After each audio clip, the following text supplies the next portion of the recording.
Hello everyone, once again welcome to my channel. So ഇന്നത്തെ വീഡിയോയിൽ just കുറച്ച് Ireland related ആയിട്ടുള്ള പ്രൊസീജിയേഴ്സിനെ കുറിച്ച് പറയാനാണ്. അതായത് നമ്മൾ ഫാമിലി ആയിട്ട് വരുമ്പോൾ അയർലൻഡിലെ ഫാമിലി നമ്മൾ കൊണ്ടുവരുന്ന സമയത്ത് എന്തൊക്കെ കാര്യങ്ങളാണ് പൊതുവായിട്ട് ശ്രദ്ധിക്കേണ്ടത്. വൺസ് നമ്മുടെ ഫാമിലി അയർലൻഡിൽ എത്തിക്കഴിഞ്ഞിട്ടുണ്ടെങ്കിൽ എന്തൊക്കെ കാര്യങ്ങളാണ് നമ്മൾ ചെയ്യേണ്ടത് അല്ലെ. പൊതുവായിട്ട് നമുക്ക് ആകെപ്പാടൊരു കൺഫ്യൂഷൻ ഉണ്ടായിരിക്കും. എന്താണ് ആദ്യം ചെയ്യേണ്ടത്, എന്താണ് അതിൻ്റെ പോളിസി പ്രൊസീജിയേഴ്സ്, എന്തൊക്കെ പേപ്പേഴ്സാണ് നമ്മൾ അറേഞ്ച് ചെയ്യേണ്ടത്. സോ ഇതെല്ലാം ഒരു കൺഫ്യൂസ്ഡ് ആയിട്ടുള്ള ഒരു കാര്യമായിരിക്കും. എസ്പെഷ്യലി നമുക്ക് ബേബിയും കൂടെ ഉണ്ടെന്നുണ്ടെങ്കിൽ അവരുടെ സ്കൂൾ അഡ്മിഷൻ, അവരുടെ PPS, അവരുടെ GP, സോ ഇതെല്ലാം ഒരു പ്രശ്നങ്ങൾ തന്നെയാണ്. സോ നമ്മളൊരു ഫാമിലി ഇപ്പം അവർ നാട്ടിൽ നിന്ന് വന്നു. സോ വന്നു കഴിഞ്ഞിട്ട് നമ്മൾ ആദ്യമായിട്ട് എന്തൊക്കെയാണ് ചെയ്യേണ്ടത്. സോ ബെറ്റർ എപ്പോഴും അവർ വന്നു കഴിഞ്ഞ ഉടനെ എപ്പോഴും നമ്മൾ ബെറ്റർ സൈഡ് എന്ന് പറയുന്നത് ഒരു GP, നമ്മുടെ ലോക്കൽ ഒരു GP, നമുക്ക് എല്ലാ ഏരിയാസിലും ലോക്കൽ GPs കാണുമായിരിക്കുമല്ലോ അല്ലേ. അപ്പം ഏതെങ്കിലും ഒരു GP എടുത്ത് നമ്മുടെ ഫാമിലി ഒരു കംപ്ലീറ്റ് കവറേജ് അവരുടെ അടുത്ത് നിന്ന് എടുക്കുന്നതായിരിക്കും നല്ലത്. ഇപ്പം നമുക്ക് ഓൾറെഡി നമുക്ക് GP ഉണ്ടെന്നുണ്ടെങ്കിൽ നമ്മുടെ GP എടുത്ത് സംസാരിച്ച് നമ്മുടെ ഹസ്ബൻഡും കുട്ടികൾക്കും വേണ്ടി അവരുടെ ആ ക്ലിനിക്കിൽ തന്നെ എല്ലാവരുടെയും നെയിം ഒന്ന് രജിസ്റ്റർ ചെയ്യുവാണെങ്കിൽ കുറച്ചുകൂടി നല്ലതായിരിക്കും. സോ ഈ GP ഫോം നമുക്ക് എപ്പോഴും യൂസ്ഫുൾ ആയിരിക്കും എന്തെങ്കിലും ഒരു ആവശ്യത്തിനുണ്ട്. ഇപ്പം കുട്ടികളുണ്ടെന്നുണ്ടെങ്കിൽ അവരുടെ PPS അപ്ലിക്കേഷൻ കൊടുക്കുമ്പോഴും സ്കൂളിൽ അപ്ലൈ ചെയ്യുമ്പോഴും എല്ലാം ഈ ഒരു GP ഫോം ഉണ്ടാകുന്നത് നമുക്കെപ്പോഴും നല്ലതായിരിക്കും. മെഡിക്കൽ പ്രാക്ടീഷണറിൻ്റെ ഒരു പേപ്പർ ഉള്ളത് നമുക്കെപ്പോഴും നല്ലതായിരിക്കും. സോ അവർ രജിസ്റ്റർ ചെയ്ത് കഴിഞ്ഞിട്ട് അവരുടെ ഒഫീഷ്യൽ ആയിട്ടുള്ള ഒരു പേപ്പർ തരും. ആ പേപ്പർ എപ്പോഴും നിങ്ങൾ മൊബൈലിലോ കോപ്പി എടുത്തോ സൂക്ഷിച്ച് വെക്കുക. രണ്ടാമത്തെ കാര്യം എന്ന് പറഞ്ഞിട്ടുണ്ടെങ്കിൽ നെക്സ്റ്റ് നിങ്ങൾ ചെയ്യേണ്ടതെന്ന് വെച്ചിട്ടുണ്ടെങ്കിൽ നമ്മൾ ERP കാർഡ് ആൻഡ് PPS ഇത് രണ്ടുമാണ് നമ്മൾ ചെയ്യേണ്ടത്. അപ്പം നമ്മൾ ഫസ്റ്റ് ചെയ്യേണ്ടതെന്ന് വെച്ചിട്ടുണ്ടെങ്കിൽ PPSൻ്റെ ആപ്ലിക്കേഷൻ ഫോം നമ്മൾ ആദ്യമേ കൊടുത്തിടുക. അതിൻ്റെ കൂട്ടത്തിൽ തന്നെ നമുക്ക് ഈ IRP കാർഡിനുള്ള, അതായത് GNIB കാർഡിനുള്ള അപ്പോയിൻമെൻറ്റും എടുത്തു വെക്കാം. കാരണം ഇത് ഓരോന്നും ഓരോ സമയത്തും വേരി ആകും ടൈമിങ്. ചില സമയത്ത് നമുക്ക് വിത്തിൻ 1 വീക്കിൽ നമുക്ക് അപ്പോയിൻമെൻറ്റ് കിട്ടും രണ്ടിൻ്റെയും. ചിലപ്പോൾ നമുക്ക് 2 വീക്സ് എടുക്കും, ചിലപ്പോൾ അതൊരു 1 മന്ത് എടുക്കും, ചിലപ്പോൾ നമ്മൾ അപ്ലൈ ചെയ്യുന്നതിന് നെക്സ്റ്റ് ഡേ തന്നെ നമുക്ക് കിട്ടാറുണ്ട്. അപ്പോൾ എന്താ ചെയ്യണമെന്ന് വെച്ചിട്ടുണ്ടെങ്കിൽ രണ്ടും ഒരേ സമയം തന്നെ നമ്മൾ അപ്ലൈ ചെയ്തിടുക. അതിൽ അപ്പോയിൻമെൻറ്റ് എങ്ങനെയാണോ കിട്ടുന്നത് അതിനനുസരിച്ച് നമ്മൾ അവിടെ പോയാൽ മതിയല്ലോ. അപ്പം ഇതിൽ ഒരു കാര്യം ശ്രദ്ധിക്കണമെന്ന് വെച്ചിട്ടുണ്ടെങ്കിൽ IRP കാർഡ് ഇല്ലാതെ നമുക്ക് PPS നമ്പർ PPS കാർഡ് കിട്ടത്തില്ല. PPSൻ്റെ നമ്പർ ഓക്കെ, ബട്ട് നമുക്ക് PPSൻ്റെ കാർഡ് കിട്ടണമെന്നുണ്ടെങ്കിൽ IRP കാർഡ് വേണം. അപ്പം IRP കാർഡിൻ്റെ ഇത് വേണം നമ്മൾ ആദ്യമേ ചെയ്യാൻ വേണ്ടി. അപ്പം നമ്മൾ എന്താ ചെയ്യണമെന്ന് വെച്ചിട്ടുണ്ടെങ്കിൽ വെബ്സൈറ്റ് ഞാൻ അടി കാണിച്ചിരിക്കുന്നതാണ് ഇതിൻ്റെ ഈ വെബ്സൈറ്റിൽ പോവുക. നമ്മൾ ഓൾറെഡി നമ്മൾ രജിസ്റ്റർ ചെയ്തിരിക്കുന്നുണ്ട്. നിങ്ങൾക്ക് എല്ലാവർക്കും അറിയാമായിരിക്കും സെൻറ്റർ എവിടെയാണ്, അതെങ്ങനെയാണ് അപ്ലൈ ചെയ്യേണ്ടതെന്നെല്ലാം അറിയാമായിരിക്കും അല്ലേ. അപ്പം ഇതിനകത്ത് നമ്മൾ പോയിട്ട് അതിനുള്ള ഡീറ്റെയിൽസ് എല്ലാം നോക്കുക. സോ എല്ലായിടത്തും റൂൾസ് ആൻഡ് റെഗുലേഷൻസ് എപ്പോഴും അങ്ങോട്ടും ഇങ്ങോട്ടും മാറിക്കൊണ്ടിരിക്കും. എപ്പോഴും അപ്ഡേറ്റഡ് ആയിട്ടുള്ള ഇൻഫർമേഷൻസ് കിട്ടണമെന്നുണ്ടെങ്കിൽ വെബ്സൈറ്റിൽ തന്നെ എപ്പോഴും പോയി ചെക്ക് ചെയ്യുന്നതായിരിക്കും നല്ലത്. അപ്പോൾ ഈ വെബ്സൈറ്റ് നോക്കി കഴിഞ്ഞിട്ടുണ്ടെങ്കിൽ അതിൽ എല്ലാ IRPയുടെ GNIB കാർഡിൻ്റെ, അതായത് നമ്മുടെ അയർലൻഡ് ഇമിഗ്രേഷൻ ചെയ്യാനുള്ള എല്ലാ ഇൻഫർമേഷൻസും അതിനകത്തുണ്ടായിരിക്കും. 1 by 1 ആയിട്ട് അവർ കൊടുത്തിട്ടുണ്ട്. എന്തൊക്കെ ഡോക്യുമെൻറ്റ്സ് ആണ് വേണ്ടത്, അതുപോലെ തന്നെ നമ്മൾ അപ്പോയിൻമെൻറ്റ് എടുക്കുന്നതിൻ്റെ രീതി, അതിൻ്റെ ലൊക്കേഷൻസ്, കോൺടാക്ട് നമ്പേഴ്സ് എല്ലാം തന്നെ ഈ വെബ്സൈറ്റിനകത്ത് ഉണ്ടായിരിക്കും. അപ്പം നമ്മളിതിനകത്ത് ആദ്യമേ ശ്രദ്ധിക്കേണ്ടതെന്ന് വെച്ചിട്ടുണ്ടെങ്കിൽ ഇപ്പം കുട്ടികൾക്ക്, അതായത് ഇവിടെ എങ്ങനെയാണെന്ന് വെച്ചിട്ടുണ്ടെങ്കിൽ അണ്ടർ 16 ഇയേഴ്സ് IRP കാർഡ് വേണ്ട, GNIB കാർഡ് നമുക്ക് വേണ്ട നമ്മുടെ കുട്ടികൾക്ക്. ഇപ്പോൾ നമ്മൾ കുഞ്ഞു കുട്ടികളൊക്കെ ആണെന്നുണ്ടെങ്കിൽ അവർക്ക് IRP കാർഡിന് ആവശ്യമില്ല. PPSൻ്റെ പേപ്പർ മാത്രമേ ഉള്ളൂ. അവർക്ക് PPSൻ്റെ കാർഡും ഇല്ല. PPSൻ്റെ ഒരു പേപ്പർ നമ്പറുള്ള ഒരു പേപ്പർ മാത്രമേ നമുക്ക് കിട്ടത്തുള്ളൂ. അപ്പം നമ്മൾ ആദ്യം ഹസ്ബൻഡിന് വേണ്ടി അല്ലെങ്കിൽ ഇപ്പോൾ ഹസ്ബൻഡാണ് ഇവിടെ ഉള്ളതെന്നുണ്ടെങ്കിൽ വൈഫിന് വേണ്ടിയുള്ള IRP അല്ലെങ്കിൽ GNIBയുടെ ഇമിഗ്രേഷന് വേണ്ടിയുള്ള ആദ്യം അപ്പോയിൻമെൻറ്റ് എടുക്കുക. സോ നമ്മളതിൻ്റെ അപ്പോയിൻമെൻറ്റ് അതിൽ കോൾ ചെയ്യുന്ന സമയത്ത് നമ്മുടെ പാസ്പോർട്ട് എപ്പോഴും നമ്മുടെ കയ്യിൽ തന്നെ ഉണ്ടായിരിക്കുക. അവർ ആ പാസ്പോർട്ടിലുള്ള കുറച്ച് ഡീറ്റെയിൽസ് ഇതൊക്കെ ആയിരിക്കും ചോദിക്കുന്നത്. അപ്പോൾ അതിന് മുമ്പ് തന്നെ നമ്മുടെ ഒരു അയർലൻഡ് ഫോൺ നമ്പർ, അതൊരു സിം എടുത്ത് വെക്കുകയാണെങ്കിൽ നമുക്ക് നല്ലതായിരിക്കും. ആ സിം കാർഡ് നമ്പർ തന്നെയായിരിക്കും നമ്മൾ എല്ലായിടത്തും തന്നെ യൂസ് ചെയ്യുന്നത്. സോ ആദ്യമേ തന്നെ അതും എടുത്ത് വെച്ചേക്കുക. ഓക്കെ. അപ്പം നമ്മൾ ഈ അപ്പോയിൻമെൻറ്റിന് വേണ്ടി വിളിക്കുന്ന സമയത്ത് കുറേ ബേസിക് ക്വസ്റ്റ്യൻസ് അവർ ചോദിക്കും. നമ്മുടെ കംപ്ലീറ്റ് നെയിം, പാസ്പോർട്ട് നമ്പർ, അതിൻ്റെ എക്സ്പയറി ഡേറ്റ്, അതിൻ്റെ കുറച്ച് കാര്യങ്ങളൊക്കെ ഡീറ്റെയിൽസ് ഒക്കെ അവർ ചോദിക്കും. വിസയുടെ ഡീറ്റെയിൽസ് ഇതെല്ലാം ചോദിച്ചു കഴിഞ്ഞിട്ട് കൺഫേം ചെയ്ത് കഴിഞ്ഞ് കഴിയുമ്പോൾ അവർ അപ്പോയിൻമെൻറ്റ് ഡേറ്റ് പറയും. നമുക്ക് ഓക്കെ ആണോ എന്ന് ചോദിക്കും. ഓക്കെ ആണെങ്കിൽ ഓക്കെ എന്ന് പറയാം. നമുക്കത് ചേഞ്ച് ചെയ്ത് വേണമെന്നുണ്ടെങ്കിൽ ചേഞ്ച് ചെയ്ത് ചോദിക്കാം. ഇനി നിങ്ങൾ ചെയ്യേണ്ടതെന്ന് വെച്ചിട്ടുണ്ടെങ്കിൽ വെബ്സൈറ്റിൽ പോവുക. വെബ്സൈറ്റിൽ പോയിട്ട് എന്തൊക്കെ അവരത് കഴിഞ്ഞിട്ടുണ്ടെങ്കിൽ നമുക്കൊരു മെയിൽ അയക്കും. അപ്പോൾ അപ്പോയിൻമെൻറ്റ് കൺഫേം ആയ ഉടനെ അവർ നമുക്ക് മെയിൽ അയക്കും. ആ മെയിൽ ID നോക്കിക്കഴിഞ്ഞ് കഴിഞ്ഞാൽ നമ്മുടെ ഈ സൈറ്റിലേക്ക് തന്നെയായിരിക്കും അവർ ഡൈവേർട്ട് ചെയ്യണത്.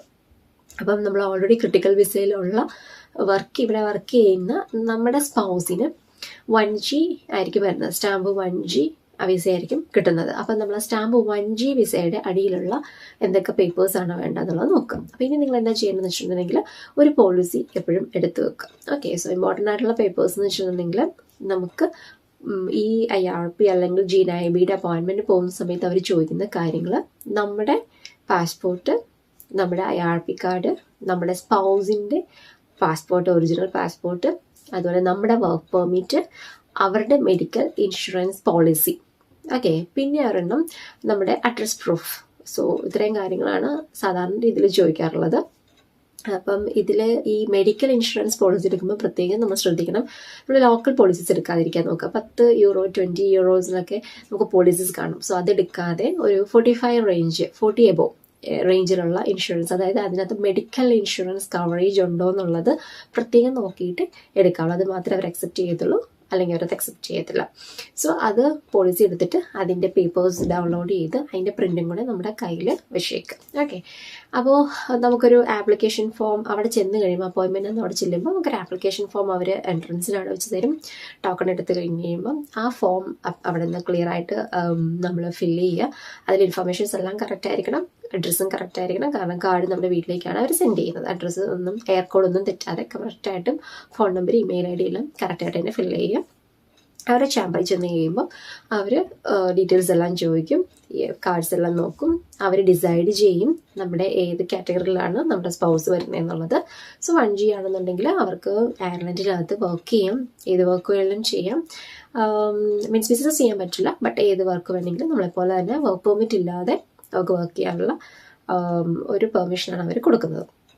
ഇത് കഴിഞ്ഞിട്ട് പിന്നെ ഒരു 5 to 7 ഡേയ്സിനുള്ളിൽ കാർഡ് നമ്മുടെ വീട്ടിൽ വരും. ഇതാണ് നമ്മുടെ IRP അല്ലെങ്കിൽ GNIB-യുടെ ഇമിഗ്രേഷൻ പ്രോസസ്. അവിടെ 300 യൂറോ ബൈ നമ്മൾ കാർഡ്, വിസ കാർഡോ മാസ്റ്റർ കാർഡ് എന്തെങ്കിലും വെച്ചിട്ടായിരിക്കും നമ്മൾ പേ ചെയ്യുന്നത്. സോ ഇത്രയാണ് IRP ആൻഡ് GNIB-യുടെ ഫോർമാലിറ്റീസ്. സോ ഈ കാർഡ് കിട്ടിക്കഴിഞ്ഞ് കഴിഞ്ഞിട്ട് നമുക്ക് PPS-ൻ്റെ ആ ഒരു ഡേറ്റ് കിട്ടുവാണെങ്കിൽ നല്ലതായിരിക്കും. അപ്പോൾ PPS നെക്സ്റ്റ് നമ്മൾ PPS കാർഡിന് വേണ്ടി അപ്ലൈ ചെയ്യുന്ന സമയത്ത് എങ്ങനെയാണെന്ന് വെച്ചിട്ടുണ്ടെങ്കിൽ ഇതുപോലെ തന്നെ നമുക്ക് ഓൺലൈനിൽ അപ്ലൈ ചെയ്യാവുന്നതാണ്. നമ്മൾ മെയിൽ അയക്കുക. സോ മെയിൽ അയച്ചു കഴിയുമ്പോഴത്തേക്കും അല്ലെങ്കിൽ കോൺടാക്ട് ചെയ്യുക, ഫോൺ വെച്ച് നമുക്ക് അപ്പോയിൻമെൻറ്റ് എടുക്കാം. അപ്പം PPS-ന് വേണ്ടി പല റീസണിങ്സ് ഉണ്ട്, നമുക്ക് ഏത് ഓപ്ഷനിൽ എടുക്കാം. സോ ഡ്രൈവിംഗ് ലൈസൻസിന് അപ്ലൈ ചെയ്യാനാണ് PPS കാർഡ് വേണമെന്ന് പറഞ്ഞ് നമ്മൾ ചോദിക്കുകയാണെങ്കിൽ ഡ്രൈവിംഗ് ലൈസൻസിൻ്റെ ആപ്ലിക്കേഷൻ ഫോം നമ്മൾ ഫില്ല് ചെയ്ത് കൊണ്ടുപോയിരിക്കണം. അല്ലെങ്കിൽ നമ്മളിപ്പോൾ വേറെ ഏതെങ്കിലും ഒരു റീസൺ വെക്കുകയാണെന്നുണ്ടെങ്കിൽ അതിന് റിലവൻ്റ് ആയിട്ടുള്ള ഒരു ഡോക്യുമെൻ്റ് അവരെന്തായാലും ചോദിച്ചിരിക്കും. സോ അത് റെഡിയാക്കി വേണം നമ്മൾ അത് അപ്പോയിൻമെൻറ്റിന് പോകാൻ വേണ്ടി. അപ്പോൾ അവിടെ പോകുന്ന സമയത്ത് ഇതുപോലെ തന്നെ നമ്മൾ ഒറിജിനൽ പാസ്പോർട്ട് കൊണ്ടുപോകുക. ഓക്കെ, സോ ഒറിജിനൽ പാസ്പോർട്ട് അതിനകത്ത് അവർ ക്ലിയർ ആയിട്ട് കൊടുത്തിട്ടുണ്ടായിരിക്കും എന്തൊക്കെ പേപ്പേഴ്സാണ് കൊണ്ടുവരേണ്ടതെന്നുള്ളത്. അവിടെയും അഡ്രസ് പ്രൂഫ് നമ്മൾ ഒരെണ്ണം കൊണ്ടുപോകണം. സോ അഡ്രസ് പ്രൂഫ് എന്ന് പറയുമ്പോൾ നമുക്ക് സ്പൗസിൻ്റെ പേരിലുള്ള അഡ്രസ് പ്രൂഫ് വേണം. സോ ബെറ്റർ നമ്മൾ ഒരു സിം കാർഡ് എടുക്കുകയാണെന്നുണ്ടെങ്കിൽ ആ സിം നമ്മുടെ വീട്ടിലേക്ക് വരുന്ന അഡ്രസ്സ് ഉണ്ടല്ലോ, സോ അതായിരിക്കും ഈസി വേ. അല്ലെങ്കിൽ നമുക്ക് അവരുടെ പേരിലൊരു അഡ്രസ് പ്രൂഫ് കിട്ടാൻ വേണ്ടി നമുക്ക് ഒത്തിരി ബുദ്ധിമുട്ടായിരിക്കും. അല്ലെങ്കിൽ അതിൽ കുറേ ഓപ്ഷൻസ് ഉണ്ട്. അതായത് നമ്മൾ താമസിക്കുന്ന നമ്മുടെ സ്പൗസിൻ്റെ പേര് അതിനകത്ത് എൻ്റർ ചെയ്തിട്ടുണ്ടെന്നുണ്ടെങ്കിൽ ഒരു യൂട്ടിലിറ്റി ബില്ലിനോട് അറ്റാച്ച് ചെയ്ത് കൊടുത്തിട്ടുണ്ടെങ്കിൽ അതാണെങ്കിലും ഓക്കെ. ബട്ട് ഈസി വേ എന്ന് വെച്ചിട്ടുണ്ടെങ്കിൽ ഞാനൊക്കെ വെച്ച് എന്നാന്ന് വെച്ചിട്ടുണ്ടെങ്കിൽ ടെസ്കോയുടെ സിം എടുത്തു. സോ സിമ്മിൻ്റെ ഇത് വരും. ഇല്ലാന്നുണ്ടെങ്കിൽ നമുക്ക് ബാങ്കിൻ്റെ ആണെങ്കിലും മതി. ഓക്കെ, അതാണ് ഈസി വേ. ബാങ്ക് അക്കൗണ്ട്, നമ്മൾ ഒരു ബാങ്കിൽ അക്കൗണ്ട് എടുക്കുക. ബാങ്ക് അക്കൗണ്ട് എടുത്തിട്ട് അവരുടെ പേപ്പേഴ്സ് നമ്മുടെ വീട്ടിലേക്ക് വരുമല്ലോ, ഡോക്യുമെൻറ്റ്സ് വരുമല്ലോ. അപ്പോൾ അതിൽ അഡ്രസ്സ് ഉണ്ട്. സോ അതാണ് ഏറ്റവും ബെറ്റർ വേ. ഇതിലേതെങ്കിലും ഒരു അഡ്രസ് പ്രൂഫ് നമ്മുടെ കയ്യിലുണ്ടായിരിക്കണം. പിന്നെ നമ്മൾ ഏതാണോ റീസൺ വെച്ചിരിക്കുന്നത് ആ റീസണുള്ള ആപ്ലിക്കേഷൻ. എക്സാമ്പിൾ ഇപ്പം ഞാൻ ഹസ്ബൻഡിന് വെച്ചത് ഡ്രൈവിംഗ് ലൈസൻസിൻ്റെ ആപ്ലിക്കേഷൻ ഫോമാണ്. സോ അപ്പം ആ ആപ്ലിക്കേഷൻ ഫോർ ഡ്രൈവിംഗ് ലൈസൻസിന് വേണ്ടി അപ്ലൈ ചെയ്യാൻ വേണ്ടിയാണ് PPS വേണം എന്നാണ് റീസൺ വെച്ചിരുന്നത്. അപ്പം ഡ്രൈവിംഗ് ലൈസൻസിൻ്റെ ആപ്ലിക്കേഷൻ ഫോം നമ്മൾ അതിൻ്റെ കൂടെ ഉണ്ടായിരിക്കണം. സോ PPS-ൻ്റെ ഇൻഫർമേഷൻസ് എല്ലാം അവരുടെ ആ വെബ്സൈറ്റിൽ തന്നെ കൊടുത്തിട്ടുണ്ട്, എന്തൊക്കെ ഡോക്യുമെൻറ്റ്സ് ആണ് നമ്മൾ പോകുന്നതെന്ന് കൊണ്ടുപോകേണ്ടതെന്നുള്ളത്. അപ്പോൾ അതിനകത്തൊന്നാണ് നമ്മുടെ IRP കാർഡ്. നമ്മുടെ അല്ല, സ്പൗസിൻ്റെ IRP കാർഡ്. അപ്പോൾ സ്പൗസിൻ്റെ IRP കാർഡും കൂടെ ഉണ്ടെന്നുണ്ടെങ്കിൽ അവരവിടെ വെച്ച് തന്നെ ഫോട്ടോ എടുക്കും, അതുപോലെ തന്നെ സിഗ്നേച്ചർ, ഇലക്ട്രോണിക് സിഗ്നേച്ചർ എടുക്കും. പിന്നെ ഫോംസ് ഫിൽ ചെയ്ത് കുറച്ച് അവരൊരു ഫോം തരും. അതിനകത്ത് ഒരു 2-3 ക്വസ്റ്റ്യൻസ്, അതിനുള്ള ആൻസേഴ്സൊക്കെ നമ്മൾ എന്താ പറയുക ഓർത്തിരിക്കാനുള്ള കുറച്ച് അതായത് നമ്മുടെ ഫസ്റ്റ് സ്കൂൾ ഏതാണ്, അല്ലെങ്കിൽ നമ്മുടെ പെറ്റ് നെയിം, നിക് നെയിം എന്തായിരുന്നു, നമ്മുടെ പെറ്റിന്റെ നെയിം എന്താ, അങ്ങനെ കുറച്ച് ക്വസ്റ്റ്യൻസ് കാണും. അത് അവരുടെ സെക്യൂരിറ്റി കോഡ് പോലെ സെക്യൂരിറ്റി ആൻസേഴ്സ് വർക്ക് ചെയ്യാൻ വേണ്ടിയുള്ള 2-3 ക്വസ്റ്റ്യൻസ് അവർ ചോദിക്കും. പിന്നെ ഒരു ഫോം തരും, അത് നമ്മൾ കുറച്ച് കാര്യങ്ങൾ ഫിൽ ചെയ്ത് കൊടുക്കുക. സോ നമ്മളവിടെ ചെല്ലുമ്പോൾ തന്നെ നമുക്ക് ഫസ്റ്റ് എൻട്രൻസിന് അവിടെ തന്നെ നമുക്കൊരു ആപ്ലിക്കേഷൻ ഫോം ഉണ്ടായിരിക്കും. ആ ആപ്ലിക്കേഷൻ ഫോം ഫിൽ ചെയ്യുമ്പോൾ ഇതുപോലെ തന്നെ അഡ്രസ്സും ഇമെയിൽ ID, ഫോൺ നമ്പർ ഇതെല്ലാം തന്നെ ക്ലിയർ ആയിട്ട് കൊടുക്കുക. അഡ്രസ്സ് ഒരിക്കലും തെറ്റിപ്പോകരുത്. PPS കാർഡും നമുക്ക് ബൈ പോസ്റ്റാണ് വരുന്നത്. സോ ആപ്ലിക്കേഷൻ എല്ലാം ഫില്ല് ചെയ്ത് കൗണ്ടറിൽ ചെന്ന് കഴിഞ്ഞിട്ട് ഈ ഫോംസ് എല്ലാം കൊടുത്ത് കഴിയുമ്പോൾ ഫോട്ടോ എടുത്ത് അവർ ഇലക്ട്രോണിക് സിഗ്നേച്ചർ വാങ്ങിക്കുന്നു. അത്രയേ ഉള്ളൂ അവിടെ. ഇതും അതുപോലെ തന്നെ ഒരു 10 days എടുക്കും നമ്മുടെ PPS കാർഡും കയ്യിൽ കിട്ടാൻ വേണ്ടി. സോ മോസ്റ്റ്ലി അവർ PPSന്റെ പേപ്പർ നമുക്ക് അവിടെ വെച്ച് തന്നെ തരും. മോസ്റ്റ്ലി അതിനകത്ത് നമ്പറൊക്കെ ഉണ്ടായിരിക്കും. നമ്മൾ എന്തെങ്കിലും കാര്യത്തിന് യൂസ് ചെയ്യണമെന്നുണ്ടെങ്കിൽ ആ നമ്പർ യൂസ് ചെയ്താൽ മതി. നമുക്ക് കാർഡ് ബൈ പോസ്റ്റ് ആയിട്ടായിരിക്കും വരുന്നത്. ഇതാണ് നമ്മൾ PPSന്റെ ഫോർമാലിറ്റി. സോ നമുക്ക് ഇമ്പോർട്ടൻ്റ് ആയിട്ടുള്ള 2 കാര്യങ്ങളാണ് ഈ IRP, ഇമിഗ്രേഷന്റെ GNIB card applications, IRP registration. അത് 2 ഒരേ സംഭവം തന്നെയാണ്. പിന്നെ PPSന്റെ ആപ്ലിക്കേഷൻസ്. ഇത് കഴിഞ്ഞിട്ടാണ് നമുക്ക് കുഞ്ഞുങ്ങൾക്കുള്ള PPSന്റെ ആപ്ലിക്കേഷൻസ്. കുട്ടികൾക്ക് നമുക്ക് അപ്പോയിൻമെന്റിന് ആവശ്യമില്ല, അവിടെ പോകേണ്ട ആവശ്യമേ ഇല്ല. നമ്മൾ ഓൺലൈനിൽ അപ്ലൈ ചെയ്യുകയാണ് ചെയ്യുന്നത്.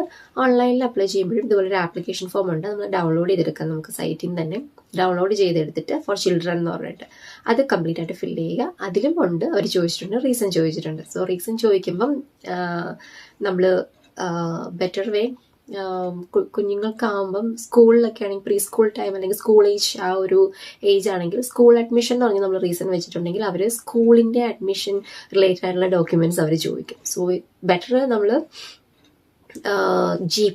GPക്ക് വേണ്ടി എന്ന് പറയുന്നതായിരിക്കും നല്ലത്. PPS GPയുടെ മെഡിക്കൽ പ്രാക്ടീഷണറിനെ കോൺടാക്ട് ചെയ്യാൻ വേണ്ടിയാണ് എന്നുള്ളൊരു റീസൺ അതിനകത്ത് വെക്കുകയാണെന്നുണ്ടെങ്കിൽ അതിൽ വലിയ ക്വസ്റ്റ്യൻസ് ഒന്നും വരത്തില്ല. പിന്നെ ഉള്ളത് കുറേ റീസൺസ് ഉണ്ട് അതിനകത്ത്. ഇപ്പോൾ കുഞ്ഞുങ്ങളൊക്കെ ആണെന്നുണ്ടെങ്കിൽ ടു ബി ഡിപ്പെൻഡൻറ്റ് വിത്ത് ഫാമിലിന്നോ അങ്ങനെ എന്തെങ്കിലുമൊക്കെ റീസൺ വെച്ചാൽ മതിയായിരിക്കും. എന്തെങ്കിലും ഉണ്ടെങ്കിൽ അവർ 2ാമത് മെയിൽ അയക്കും. ആ പേപ്പേഴ്സ് നമ്മൾ അവർക്ക് സബ്മിറ്റ് ചെയ്ത് കൊടുത്താൽ മതി.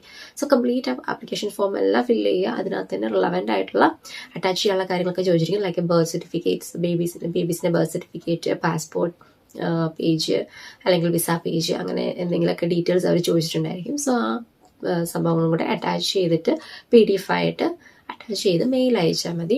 അവർ എന്തെങ്കിലും അഡീഷണൽ ഡോക്യുമെന്റ്സ് വേണമെന്നുണ്ടെങ്കിൽ നമുക്ക് അവർ മെയിൽ അയക്കും, നമ്മളത് ചെയ്താൽ മതി. സോ ബേബീസിന്റെ പ്രോസസ്സിങ് അത് ഓക്കെ ആണെന്നുണ്ടെങ്കിൽ അവർ നമുക്ക് റിട്ടേൺ മെയിൽ അയക്കും. ഇന്ന ദിവസം ഇന്ന അഡ്രസ്സിലുള്ള PPSന്റെ, അത് ബേബീസിന് സെപ്പറേറ്റ് PPS ഓഫീസാണ്, സെയിം ഓഫീസ് ആയിരിക്കത്തില്ല. ആ ഓഫീസിൽ വന്ന് വാങ്ങിക്കാൻ പറയും. നമ്മൾ അവിടെ ചെന്ന് വാങ്ങിച്ചാൽ മതി. അപ്പോൾ കുട്ടികളെ കൊണ്ടുപോവുക. അവിടെ ചെന്ന് കഴിഞ്ഞിട്ട് അവർ പാസ്പോർട്ട് ചോദിക്കും. സോ നമ്മൾ പാസ്പോർട്ട് കൊടുത്താൽ മതി. കുഞ്ഞിൻ്റെ പാസ്പോർട്ട് കൊടുത്തു കഴിയുമ്പോഴേ നമുക്ക് അവർ പേപ്പർ തരും. സോ കുഞ്ഞുങ്ങൾക്ക് കാർഡില്ല, PPS പേപ്പർ മാത്രമേ ഉള്ളൂ. സോ ഈ പേപ്പേഴ്സ് ഒക്കെ സൂക്ഷിച്ച് വെക്കുക. കാരണം ഇതെല്ലാം നമുക്ക് എന്ത് ബെനിഫിറ്റ്സിനാണെങ്കിലും വെൽഫെയർ സർവീസസിനാണെങ്കിലും എന്തിനാണെങ്കിലും നമുക്ക് PPS അത്യാവശ്യമാണ്. സോ ഇത്രയും കാര്യങ്ങളാണ് നമ്മൾ ബേസിക്കലി ചെയ്യേണ്ട കാര്യങ്ങൾ.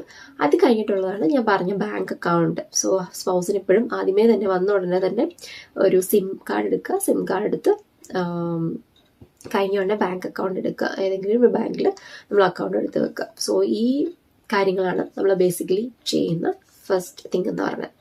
പിന്നെയുള്ളതാണ് ചൈൽഡ് ബെനിഫിറ്റ്. സോ നമുക്ക് നമ്മുടെ ബേബീസ്, എത്ര ബേബീസാണോ ഉള്ളത്, ഓരോ ബേബീസിനും അവർ ചൈൽഡ് ബെനിഫിറ്റ് മന്ത്ലി അമ്മയുടെ അക്കൗണ്ടിലേക്ക് ഇവർ അയർലൻഡ് ഗവൺമെൻറ് അയച്ചു തരുന്നതായിരിക്കും. ഒരു പർട്ടിക്കുലർ എമൗണ്ട് അത് നമ്മുടെ സൈറ്റിലുണ്ട്. കറണ്ട് എത്രയാണ് അവർ തരുന്നതെന്നുള്ളത്. So currently I think €140 per month അങ്ങനെ എന്തോ സംതിങ് ആണ് ഓരോ മാസം ഓരോ കുട്ടികൾക്കും. അത് ട്വിൻസ് ആണെങ്കിൽ അത് ഡബിൾ ആകും, ട്രിപ്ലറ്റ്സ് ആണെങ്കിൽ അത് ഇരട്ടി അങ്ങനെയാണ് ഇവിടുത്തെ സിസ്റ്റം ഒക്കെ.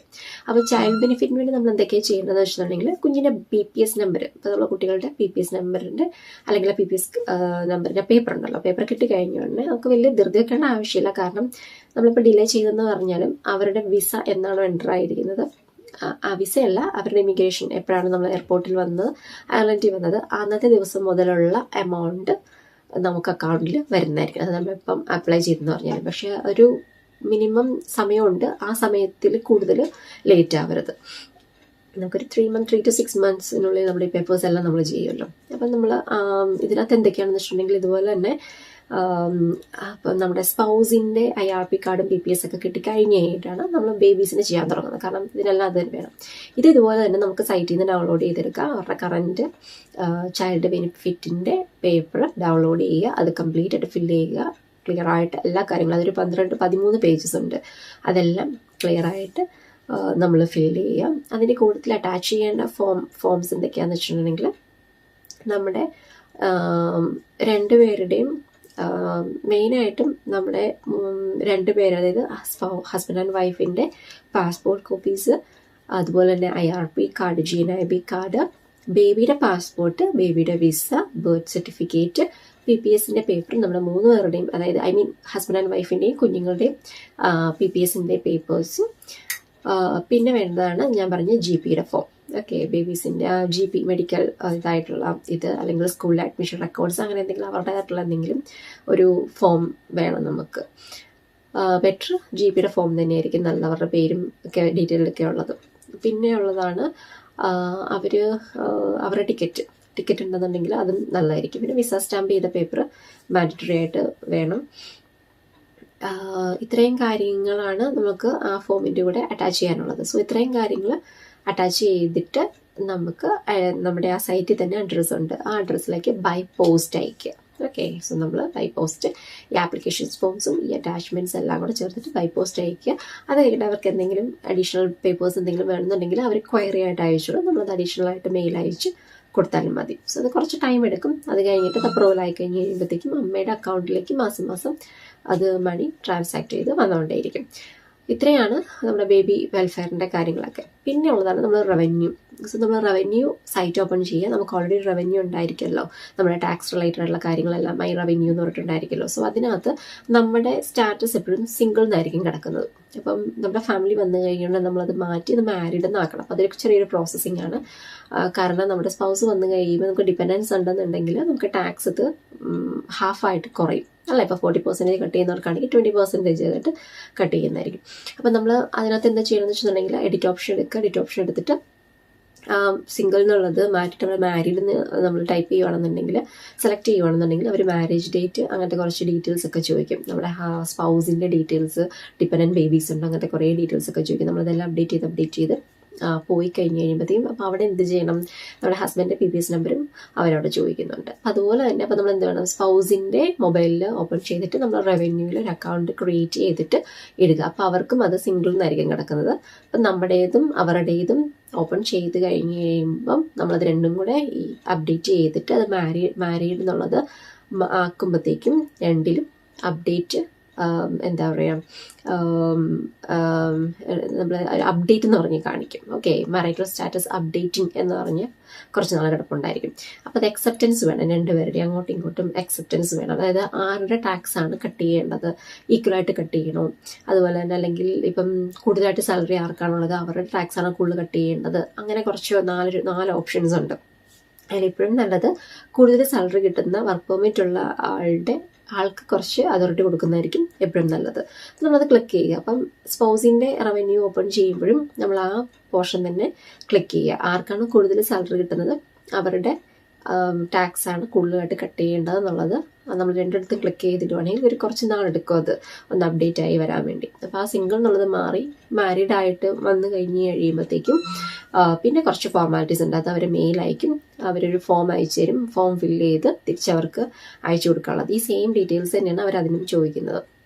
നമ്മുടെ കുറച്ച് ഡീറ്റെയിൽസ്, സ്പൗസിൻ്റെ ഡീറ്റെയിൽസ്, ആറ് ടാക്സാണ് കൂടുതൽ കട്ട് ചെയ്യേണ്ടത്, അങ്ങനത്തെ കുറച്ച് കാര്യങ്ങളൊക്കെ. സോ ആ ഒരു എലക്ഷൻ ഫോം എന്ന് പറയും, സ്പൗസ് എലക്ഷൻ ഫോം എന്ന് പറയും. സോ അതും ഫില്ല് ചെയ്ത് നമ്മളത് അയച്ച് കൊടുത്തു കഴിഞ്ഞിട്ട് അപ്ഡേറ്റ് ആയി കഴിഞ്ഞ് കഴിയുമ്പോഴത്തേക്കും നമുക്ക് ടാക്സ് ഹാഫായിട്ട് മാറുന്നതായിരിക്കും. പിന്നെ നമുക്ക് ടാക്സ് ഇത്രയും നാളും കട്ട് ചെയ്ത ടാക്സ് ഒക്കെ നമുക്ക് റിട്ടേൺ ചെയ്യാം, ക്ലെയിം ചെയ്യാനുള്ള ഓരോ ഓപ്ഷൻസും ഉണ്ട്. അത് പല സ്ഥലത്തും പല രീതിയിലാണ് ഓൺലൈനിൽ ചെയ്യാം. പക്ഷേ ഇതെല്ലാവർക്കും നമുക്കത് അറിയത്തില്ല, ആക്സസ് ഒന്നും കാണത്തില്ല. ബട്ട് എല്ലായിടത്തും സോളിസിറ്റേഴ്സ് കാണും. സോളിസിറ്റേഴ്സിനടുത്ത് അപ്ലൈ ചെയ്യുകയാണെന്നുണ്ടെങ്കിൽ അവരത് ചെയ്ത് തരുന്നതായിരിക്കും. പക്ഷേ കുറച്ച് കമ്മീഷൻസ് അവർ വാങ്ങിക്കും. ബട്ട് എന്നാലും നമുക്ക് ഈ കട്ട് ചെയ്ത ടാക്സസ് എല്ലാം തന്നെ അവർ നമുക്ക് തിരിച്ചു തരുന്നതായിരിക്കും. എമർജൻസി ടാക്സ് ഒക്കെ ഫസ്റ്റ് ടൈം നമ്മുടെ അടുത്ത് നിന്ന് കട്ട് ചെയ്തത്, PPS നമ്പറും കിട്ടാൻ വേണ്ടി താമസിച്ചിട്ടുള്ളവർക്കാണെന്നുണ്ടെങ്കിൽ സ്റ്റാർട്ടിങ് ടൈമിൽ സാലറി കിട്ടുമ്പോൾ എമർജൻസി ടാക്സ് കട്ട് ചെയ്തിട്ടുണ്ടായിരിക്കും, വലിയൊരു എമൗണ്ട് കട്ട് ചെയ്തിട്ടുണ്ടായിരിക്കും. അപ്പോൾ ഇതെല്ലാം നമുക്ക് ക്ലെയിം ചെയ്ത് തിരിച്ചെടുക്കാവുന്നതാണ്. അപ്പോൾ ഇത്രയും കാര്യങ്ങളാണ് ബേസിക് ആയിട്ടുള്ളത്. പിന്നെ ഉള്ളത് സ്കൂളിംഗ്. സ്കൂളിംഗ് ഒക്കെ ആണെന്നുണ്ടെങ്കിൽ ഓരോരുത്തരും നമ്മുടെ ഫാമിലീസിനെ കൊണ്ടതനുസരിച്ച് സ്കൂളിംഗ് കിട്ടുന്നത് ഒരു വലിയൊരു ഹെഡേക്കാണ്, നമുക്കൊരു ടെൻഷനുള്ള കാര്യങ്ങളാണ്. എല്ലായിടത്തും ലോക്കലി സ്കൂൾസ് ഉണ്ട് ഇവിടെ. എസ്പെഷ്യലി ചെറിയ ക്ലാസ്സിലൊക്കെ അഡ്മിഷൻ കിട്ടാൻ വേണ്ടിയൊക്കെ ബുദ്ധിമുട്ടായിരിക്കും. കാരണം ഓരോ ക്ലാസ്സിലും ഒരു 10-15 കുട്ടികളെ കാണത്തുള്ളൂ. നമ്മുടെ നാട്ടിലെ പോലെ 40-45 കുട്ടികളൊന്നും ക്ലാസ്സസിൽ ഉണ്ടാകത്തില്ല. അപ്പോൾ നമ്മൾ സ്റ്റാർട്ടിങ്ങിൽ വന്നു കഴിഞ്ഞ് ഉടനെ നമ്മൾ അഡ്മിഷന് വേണ്ടി പോകുന്നതിന് പകരം അവർ നാട്ടിലിരിക്കുന്ന സമയത്തിന് എക്സാമ്പിൾ നമുക്കൊരു വീട് കിട്ടി. അപ്പോൾ ഒരു വീട് കിട്ടുന്നത് വേറൊരു വലിയൊരു ഹെഡേക്കാണ്. സോ നമ്മൾ വീടൊക്കെ കിട്ടിക്കഴിഞ്ഞിട്ട് ഏത് ലൊക്കാലിറ്റിയിലാണ് നമ്മൾ സ്റ്റേ ചെയ്യുന്നത് നമുക്ക് കൺഫേം ആയി കഴിഞ്ഞിട്ടുണ്ടെങ്കിൽ ആ ലൊക്കാലിറ്റിയിലുള്ള എല്ലാ സ്കൂൾസിലും ആദ്യമേ തന്നെ ആപ്ലിക്കേഷൻ ഫോം കൊടുത്തു വിടുക. സോ നമ്മുടെ നാട്ടിലെ പോലെ അല്ലല്ലോ ഇവിടുത്തെ സിസ്റ്റം, എല്ലാം ത്രൂ ഇമെയിലാണ്. സോ അവരുടെ വെബ്സൈറ്റിൽ നോക്കുക, കോൺടാക്ട് ഡീറ്റെയിൽസ് എടുക്കുക, ഇമെയിൽ അയക്കുക. മിക്ക വെബ്സൈറ്റിലും തന്നെ ആപ്ലിക്കേഷൻ ഫോം ഉണ്ടായിരിക്കും. സോ അത് ഓപ്പൺ ചെയ്യുക. ആ വെബ്സൈറ്റിലെ ആപ്ലിക്കേഷൻ ഫോം ഡൗൺലോഡ് ചെയ്ത് അത് എടുത്തിട്ട് അതിനകത്ത് PPS നമ്പറിന്റെ ഭാഗം മാത്രം ഒഴിച്ച് ബാക്കിയുള്ള എല്ലാം നമുക്ക് ഫില്ല് ചെയ്യാവുന്നേ ഉള്ളൂ അല്ലേ. ബേബീസിന്റെ PPS നമ്പർ അവർ ചോദിച്ചിട്ടുണ്ടായിരിക്കും എല്ലാ ആപ്ലിക്കേഷൻ ഫോമിനകത്തും. അപ്പോൾ നമുക്ക് മെൻഷൻ ചെയ്താൽ മതി still we are waiting visa എന്നോ അല്ലെങ്കിൽ they will reach on this date എന്നോ അങ്ങനെ എന്തെങ്കിലും മെൻഷൻ ചെയ്യുക. ആപ്ലിക്കേഷൻ ഫോം അയച്ചിട്ട്, കാരണം ഇവിടുത്തെ അക്കാഡമിക് ഇയർ എന്ന് പറയുന്നത് അക്കാഡമിക് ഇയർ തുടങ്ങുന്നത് സെപ്റ്റംബറിലാണ് ശരിക്കും പറഞ്ഞാൽ. ബട്ട് ആപ്ലിക്കേഷൻ ഓൾമോസ്റ്റ് ജാനുവരി തന്നെ അവർ ക്ലോസ് ചെയ്തിട്ടുണ്ടായിരിക്കും. സോ ഇത്രയും ഗ്യാപ്പിനിടയ്ക്കാണ് നമ്മുടെ ഫാമിലി വരുന്നതെന്നുണ്ടെങ്കിൽ അഡ്മിഷൻ കിട്ടാൻ കുറച്ച് ബുദ്ധിമുട്ടായിരിക്കും. അപ്പോൾ നമ്മൾ എന്ത് ചെയ്യണം, ആദ്യമേ തന്നെ ആപ്ലിക്കേഷൻ കൊടുത്തിടുക. ഫാമിലി നമ്മൾ കൊണ്ടുവരാൻ വേണ്ടി പ്ലാൻ ചെയ്യുന്നുണ്ടെങ്കിൽ അപ്പോഴേ തന്നെ കൊടുത്തിടുക. അങ്ങനെയാണെങ്കിൽ അറ്റ്ലീസ്റ്റ് നമുക്ക് അഡ്മിഷൻസ് എങ്കിലും നേരത്തെ ഒന്ന് വെയിറ്റിംഗ് ലിസ്റ്റിലെങ്കിലും കൊണ്ടുവന്ന് ഇടാം. അവർ മോസ്റ്റ്ലി ജൂൺ മാസമാണ് എല്ലാ സ്കൂളിലും തന്നെ ഓഫർ ചെയ്യുന്നത്. I mean admission confirmation letter അയക്കുന്നത്. അത് കഴിഞ്ഞിട്ടുള്ളത് വെയിറ്റിംഗ് ലിസ്റ്റിലൊക്കെ വരുന്നുണ്ടായിരിക്കും. ബട്ട് എവിടെയാണെങ്കിലും കിട്ടും, കാരണം ഒത്തിരി സ്കൂൾസ് ഉണ്ട്. ലൊക്കാലിറ്റീസ് നമുക്ക് ലോക്കൽ തന്നെ ഒത്തിരി സ്കൂൾസ് നമുക്ക് കാണാൻ പറ്റും. ഇവിടെ ഒരു റൂൾസ് ആണ് നമ്മുടെ ലൊക്കാലിറ്റിയിലുള്ള സ്കൂളിൽ തന്നെ വിടണം. ഒത്തിരി ദൂരെയുള്ള സ്കൂളുകളിൽ വിട്ട് ബുദ്ധിമുട്ടിപ്പിക്കരുത് എന്നുള്ളത് ഇവിടുത്തെ ഒരു റൂളാണ്. സോ നമുക്ക് കിട്ടും. ബട്ട് ഇവിടുത്തെ പ്രശ്നം എന്താണെന്ന് വെച്ചിട്ടുണ്ടെങ്കിൽ ഓരോ സ്കൂളിലും ലിമിറ്റഡ് നമ്പേഴ്സേ ഉള്ളൂ, അതിൽ കൂടുതൽ അവർ എടുക്കത്തില്ല. പിന്നെ അത് കഴിഞ്ഞാൽ പിന്നെ നമ്മൾ പേ ചെയ്യേണ്ടി വരും. സോ അത് ഒത്തിരി നമുക്ക് ബുദ്ധിമുട്ടുള്ള കാര്യങ്ങളാണ്. അപ്പോൾ അതുകൊണ്ട് നമ്മൾ നേരത്തെ തന്നെ ഒത്തിരി സ്കൂൾസിൽ കൊടുത്തിട്ടേക്കുക. എവിടെയെങ്കിലും കിട്ടുകയാണെന്നുണ്ടെങ്കിൽ ഓക്കെ, നമുക്കത് കൺവീനിയൻ്റ് ആയിട്ട് നമുക്കത് എടുത്താൽ മതിയല്ലോ. സോ അങ്ങനത്തെ ഒരു ഇഷ്യൂസും കൂടെ ഉണ്ട് നമ്മളിവിടെ ഫാമിലി കൊണ്ടുവരുന്ന സമയത്ത്, കുട്ടികളുടെ ഒരു സ്കൂളിംഗ്. ബട്ട് കുഴപ്പമില്ല, നമ്മൾ നേരത്തെ കൊടുത്തിടുവാണെന്നുണ്ടെങ്കിൽ അത് അതിൻ്റെ ആ ഒരു ടൈമിങ്ങിനൊക്കെ സെറ്റ് ആയിരുന്നു. പക്ഷെ നമ്മൾ ഫോളോ അപ്പ് ചെയ്യുക, ഇടയ്ക്കിടയ്ക്ക് ജസ്റ്റ് ഒന്ന് ഫോളോ അപ്പ് ചെയ്യുക. വെയിറ്റിംഗ് ലിസ്റ്റ് ആണോ, എത്രയാണ് വെയിറ്റിംഗ് ലിസ്റ്റ്, കൺഫേംഡ് ആയോ, ഇതൊക്കെ ഒന്ന് ജസ്റ്റ് ഒന്ന് ചോദിച്ചു കാണുന്നുണ്ടെങ്കിൽ നല്ലതായിരിക്കും. ചില സ്കൂൾസ് കാണും, റയർലി കുറച്ച് വലിയ സ്കൂൾസ്, അപ്പോൾ അവിടെ കുറച്ച് നമ്പർ കൂടുതലൊക്കെ ഉണ്ടെന്നുണ്ടെങ്കിൽ നമുക്ക് കിട്ടാനുള്ള ചാൻസസ് ഉണ്ടായിരിക്കും. സോ ഇത്രയാണ് നോർമലി നമ്മളൊരു ഫാമിലി വന്നു കഴിയുമ്പം നമുക്കുള്ള ഹെഡേക്സ്. സോ എല്ലാം നമ്മളൊരു പേപ്പറിൽ എഴുതി വെക്കുക. ഓക്കെ, ഇത് ഇന്ന കാര്യങ്ങളാണ് ചെയ്യേണ്ടത്. ഒത്തിരി ടെൻഷൻ അടിക്കേണ്ട ആവശ്യമില്ല, കാരണം നമ്മൾ ഡ്യൂട്ടിക്ക് പോകുന്നിട്ട് ഫാമിലി നോക്കണം, ഈ കാര്യങ്ങളുണ്ട്, നമുക്ക് ഓഫുള്ള ദിവസമേ അപ്പോയിൻമെൻറ്റൊക്കെ പോകാൻ പറ്റുള്ളൂ, അങ്ങനത്തെ കുറേ ടെൻഷൻസ് ഉണ്ടായിരിക്കും. സോ എല്ലാം ഒരു പേപ്പറിൽ തന്നെ ആദ്യമേ എഴുതിയിടുക. ഓക്കെ, ആദ്യം വന്ന് കഴിഞ്ഞിട്ട് ഒരു സിം എടുക്കണം, പിന്നെ നമ്മൾ അക്കൗണ്ട് എടുക്കുക, ബാങ്ക് അക്കൗണ്ട് എടുക്കുക, പിന്നെ നമ്മൾ PPS അപ്ലൈ ചെയ്യുക, IRP കാർഡിന് അപ്ലൈ ചെയ്യുക. അത് കഴിഞ്ഞിട്ട് പിന്നെ നമ്മുടെ സ്കൂൾ ബേബീസിൻ്റെ സ്കൂൾ അഡ്മിഷൻസ്, GPയുടെ അതിന് മുമ്പ് തന്നെ GPയുടെ ഒരു ലോക്കൽ GPയുടെ അഡ്മിഷൻ എടുക്കുന്നത്, പിന്നെ സ്കൂളിംഗ് കൺഫർമേഷൻസ്, അങ്ങനത്തെ കാര്യങ്ങളൊക്കെ നമ്മളൊന്ന് എഴുതിയിട്ടിട്ട് ചെയ്യുകയാണെന്നുണ്ടെങ്കിൽ എളുപ്പമായിരിക്കും. സോ അതിന് റിലേറ്റഡ് ആയിട്ടുള്ള ഡോക്യുമെൻറ്റ്സ് എന്തൊക്കെയാണെന്നും കൂടെ നിങ്ങൾ ഇപ്പോഴേ എഴുതിയിടുകയാണെന്നുണ്ടെങ്കിൽ ഫാമിലീസ് വരുമ്പോൾ നമുക്ക് എളുപ്പമുണ്ടായിരിക്കും. ഓക്കെ, ഇന്ന പേപ്പേഴ്സ് ഓൾറെഡി നമുക്ക് റെഡിയാണ്. സോ അപ്പോൾ നമ്മൾ നെക്സ്റ്റ് പ്രോസസ്സ് നമുക്കിത് ചെയ്യാം. അങ്ങനെ ഒരു കൺഫ്യൂഷൻ ഇല്ലാതിരിക്കും. സോ എപ്പോഴും യൂട്യൂബിലെ വീഡിയോസ് മാത്രം കണ്ടിട്ട് ഒരിക്കലും പ്രൊസീഡ് ചെയ്യരുത്. നിങ്ങൾക്ക് അറിയാവുന്ന ഒരാൾ റീസെൻ്റ്ലി ഇതൊക്കെ ചെയ്തിട്ടുള്ള ഒരാളുണ്ടെങ്കിൽ അവരുടെ അടുത്ത് ചോദിച്ചിട്ടും കൂടെ ചെയ്യുവാണെങ്കിൽ കുറച്ചുകൂടി നല്ലതായിരിക്കും. കാരണം ഞാൻ പറഞ്ഞ റൂൾസ് ആൻഡ് റെഗുലേഷൻസ് മാറിക്കൊണ്ടിരിക്കും. ഈവൻ PPSനാണെങ്കിൽ പോലും ഇപ്പോൾ ഒരേ സമയത്ത് അപ്ലൈ ചെയ്ത 2 പേർക്കും ഒരേ ഡോക്യുമെൻറ്റ്സ് ആയിരിക്കത്തില്ല ചിലപ്പോൾ ചോദിക്കുന്നത്. കാരണം നമ്മൾ വെച്ചിരിക്കുന്ന റീസൺ ഡിഫറെൻ്റ് ആയിരിക്കും. ഓക്കെ, സോ അതുകൊണ്ട് വ്യത്യാസം വരും. അവിടെ ചെന്ന് കഴിഞ്ഞിട്ട് നമ്മൾ കൺഫ്യൂസ്ഡ് ആവുന്നതിനേക്കാളും നല്ലത് എപ്പോഴും റീസെൻ്റ്ലി ചെയ്ത ആളുടെ അടുത്ത് ചോദിക്കുക. അതും നമ്മുടെ ഇതും കൺവീനിയൻ്റ് ആയിട്ടുണ്ടെന്നുണ്ടെങ്കിൽ അതേ റീസൺ വെക്കുവാണെങ്കിൽ അതേ ഫോമും കൂടെ കൊണ്ടുവെക്കുവാണെങ്കിൽ നമുക്ക് ഈസി ആയിരിക്കും, ഈ എസ്പെഷ്യലി PPSനൊക്കെ പോകുന്ന സമയത്ത്. സോ IRP കാർഡിൻ്റെ കാര്യത്തിൽ എനിക്ക് പറയാനുള്ളത് എന്താണെന്ന് വെച്ചിട്ടുണ്ടെങ്കിൽ മെഡിക്കൽ പോളിസി എപ്പോഴും നമ്മളൊരു 45 എബോവ് ഉള്ള ഒരു മെഡിക്കൽ പോളിസി മാത്രമേ എടുക്കാവുള്ളൂ. ഓക്കെ, സോ ഇതൊക്കെയാണ് ജനറലി ഉള്ള കാര്യങ്ങൾ. എന്തെങ്കിലും ഡൗട്ട് ഉണ്ടെന്നുണ്ടെങ്കിൽ നിങ്ങൾ ക്വയറിയിൽ ഇടുക. എനിക്ക് അറിയാവുന്ന കാര്യങ്ങളൊക്കെ ഞാൻ അതിനകത്ത് കമൻറ്റ് ചെയ്യാം. Okay, so we will see with another one informative video. Until then, bye. Take care.